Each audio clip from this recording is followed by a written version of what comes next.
I thought I could save the world, but I was wrong. A lot of time went by without me noticing that I had taken a wrong turn and chosen a bad ideology. Before my adventure, I was a non-practicing Muslim. I respected the religion and kept Ramadan, but I didn't pray. I just listened to music. In short, I was a Muslim in cultural terms only. But one day, as I was watching a YouTube video about paradise, I found peace and became a practicing Muslim. I always wore a quiet smile. I was a real Care Bear, a nickname for the peacemaking type. And during this sunny stage of my life, I gained the respect of many people. I behaved impeccably and respected everyone regardless of their religion.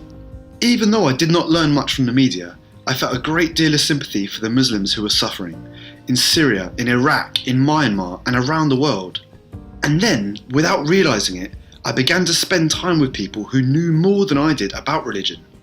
They explained to me that the only way of changing the plight of Muslims around the world was to take up arms.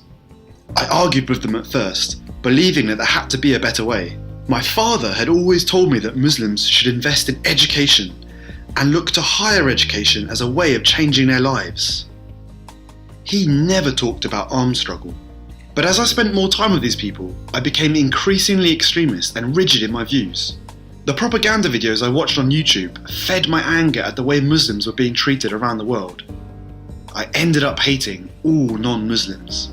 I saw them as accomplices in the massacres inflicted upon Muslims, either because of the way they kept silent about what was happening in the world, or because they voted for governments with policies that were hostile to Muslims. I even rejoiced when Western countries suffered terrorist attacks. Like the terrorist groups I supported, I also believed that armed struggle was the only way of solving all these problems. How little I knew.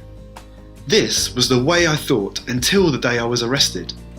Then it was like a door had slammed shut. I would never have believed that all my plans would come to nothing.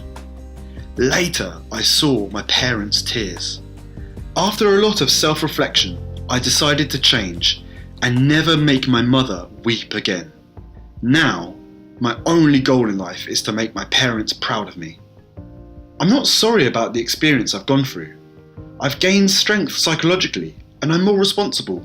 And since it happened, I have been more serious than ever about my education. Whatever happens, we must never look back. We all make mistakes in this life. The important thing is to learn from our experiences and not fall into the same trap twice.